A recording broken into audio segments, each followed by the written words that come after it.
makin sukses ya sekarang.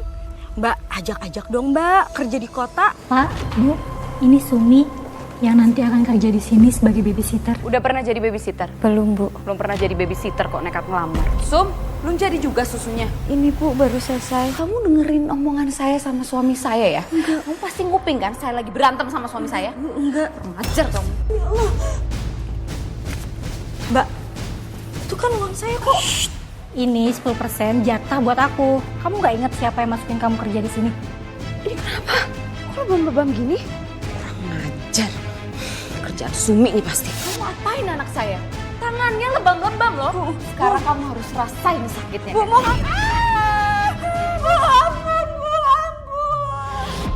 Niat tulus membantu keluarga tak selalu berbuah manis.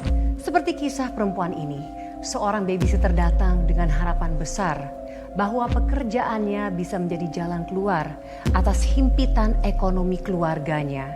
Namun, kenyataan tak seindah harapan. Di balik rumah megah tempat ia mengabdi, tersimpan ujian demi ujian yang menguras air mata dan kesabaran. Akankah ia bertahan di tengah cobaan yang datang? Ataukah mimpinya akan kandas sebelum sempat terwujud? Apa kabar pemirsa? Senang sekali bisa kembali menjumpai Anda dalam Catatan Hati Perempuan. Ruang berbagi kisah dan tempat menemukan kekuatan di balik setiap luka yang terpendam. Kali ini kita akan mendengarkan kisah dari seorang perempuan yang merantau dan menjadi babysitter dengan harapan bisa meringankan beban keluarganya di kampung. Seperti apa kisah hidupnya? Mari kita langsung sambut Mbak Sumi. Halo Mbak Sumi, Halo. apa kabar? Baik. Silakan duduk Mbak. Mbak, terima kasih banyak ya sudah hadir di sini mau berbagi kisahnya.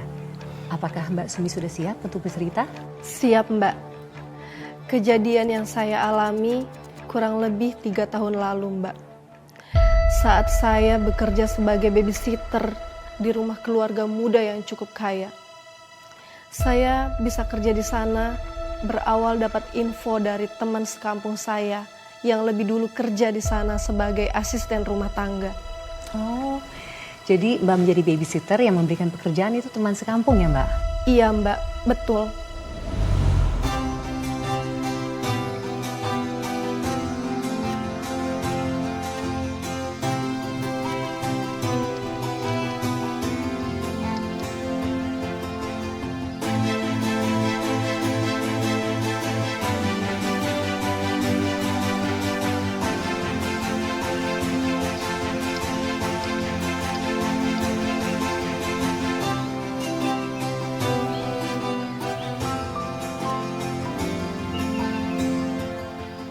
Mas, Ya. makasih ya. Ya Mbak.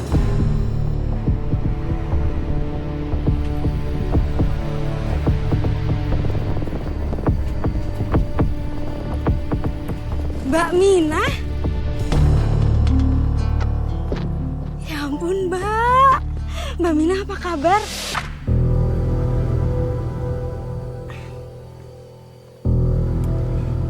Mbak Mina udah makin sukses ya sekarang. Mbak, ajak-ajak dong Mbak kerja di kota.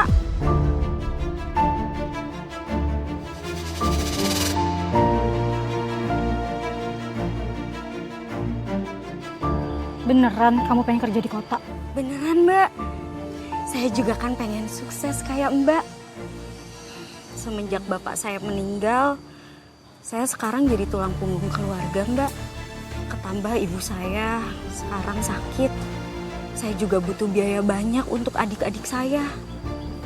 Ya udah, kebetulan bos aku lagi cari babysitter buat jagain anaknya. Kamu mau? Mau. Saya mau Mbak. Hari ini saya juga bisa kok Mbak berangkat. Nanti dulu, aku telepon bos aku dulu. Karena aku mau nanya, dia udah dapet babysitternya atau belum. Kalau belum, nanti aku bilang ke mereka, kamu aja yang jadi babysitternya. Makasih banyak ya Mbak. Semoga aja saya bisa keterima biar saya bisa kerja bareng sama Mbak. Ya udah, kamu tinggal tunggu kabar dari aku ya. Makasih banyak ya Mbak. Sama-sama. Saya tidak menyangka ajakan teman saya itu ternyata demi keuntungan pribadinya. Beberapa hari kemudian, saya pun langsung diajak Mbak Minah ke kota.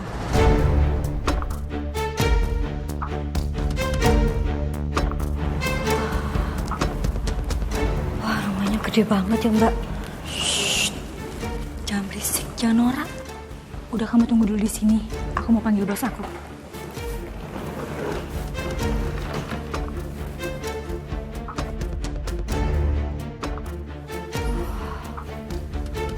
Rumahnya gede banget.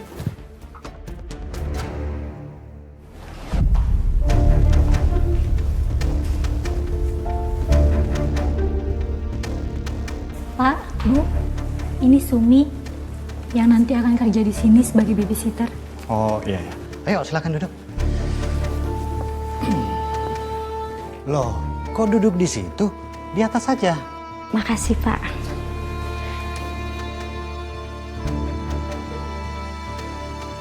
Udah pernah jadi babysitter? Belum, Bu. Belum pernah jadi babysitter kok nekat ngelamar. Maaf, Bu. Saya memang belum pernah kerja sebagai babysitter.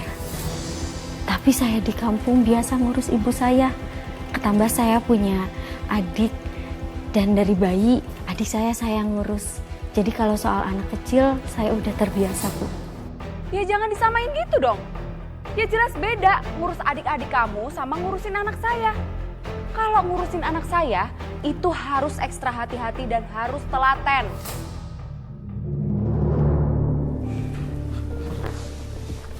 Ma, apa nggak kita coba dulu? Siapa tahu dia bisa mengasuh Nala.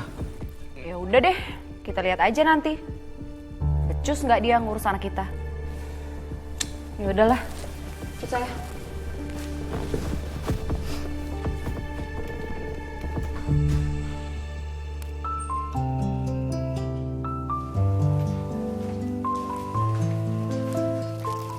Nala. Nala, Papa bawa embat buat kamu. Halo, Itu. Denala. Mbak Sumi namanya.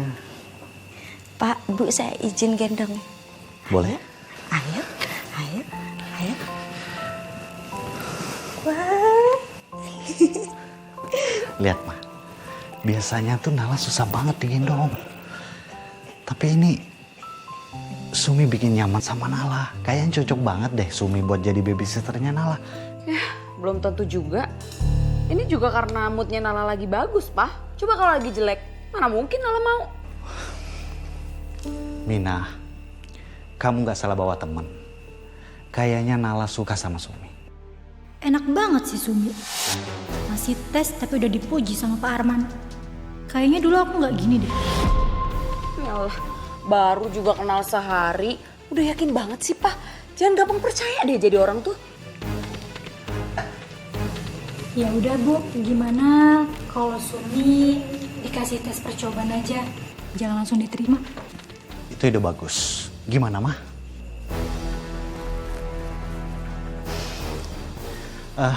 Sumi, Iya, Pak. kamu saya terima. Alhamdulillah. Tapi, tunggu. Ini masa percobaan kamu ya? Saya kasih waktu kamu masa percobaan selama 1 minggu. Kalau misalkan kamu gak becus, saya langsung pecat. Baik, Pak, Bu. Insya Allah saya akan menepati janji saya buat menjaga Nala. Saya nggak akan ngecewain kalian berdua. Saya memang suka banget sama anak kecil, Mbak. Mungkin kenapa itu juga saya dan Dek Nala bisa langsung nyambung saat pertama kali ketemu. Itu kelebihan yang gak semua orang punya loh. Terus gimana? Pada masa percobaan itu, akhirnya Mbak dinyatakan lulus? Alhamdulillah, Mbak. Walaupun Bu Ratih agak galak sebagai majikan, selama seminggu lebih saya dipantau terus. Akhirnya saya resmi diterima kerja. Tapi Mbak nyaman kerja dengan majikan seperti itu? Saya sayang dengan Dek Nala, anaknya lucu. Makanya saya kasih dia kenyamanan. Tapi yang bikin saya nggak nyaman sebenarnya perlakuan Mbak Minah. Kenapa Mbak? Ada apa dengan Mbak Mina?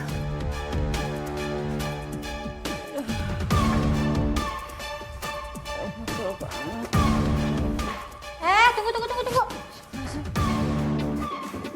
Mbak, kamu mau ngapain pakai bantal aku? Ya loh Mbak, maaf aku nggak tahu loh Mbak. Kalau boleh tahu bantal saya mana ya Mbak? Ya beli sendirilah. Kalau nggak mampu, pakai tuh tas kamu.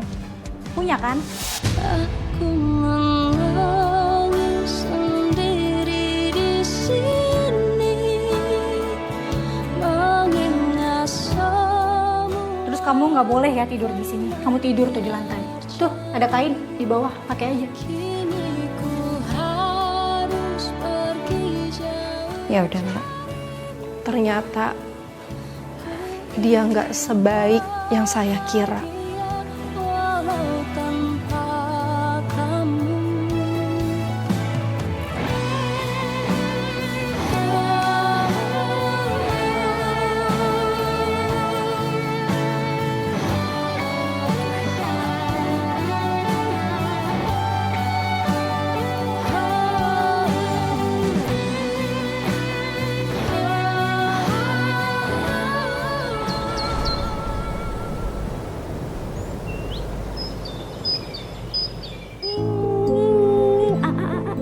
Sayang, pinter, ih pinter, anak pinter, sekali lagi ya. Nala kelihatan nempel banget sama si Sumi. Kalau dibiarin, bisa-bisa aku tersingkir nih. Mereka pasti utamain Sumi dibanding aku. Sekali lagi, astagfirullahaladzim.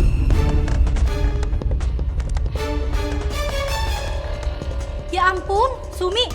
Kamu tuh gimana sih? Masa kamu ngambil sendok yang udah jatuh ke lantai buat dia Nala? Gimana sih? Kamu apaan sih? Ada apa ini? Ini loh Bu, masa Sumi mau nyuapin Dek Nala pakai sendok yang udah jatuh di lantai? Mbak, Kamu nih bisa kerja gak sih, Sumi? Itu sendok udah jatuh terus kamu suapin ke anak saya. Bu, tapi Banyak alasan. Kamu tuh setiap aku ngomong selalu banyak alasan ya. Selalu jawab terus. Dengar ya Sumi, apapun yang masuk ke mulut anak saya itu harus bersih, harus higienis. Paham kamu? iya Bu.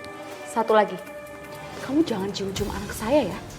Nanti dia ketularan penyakit. Ngerti kamu?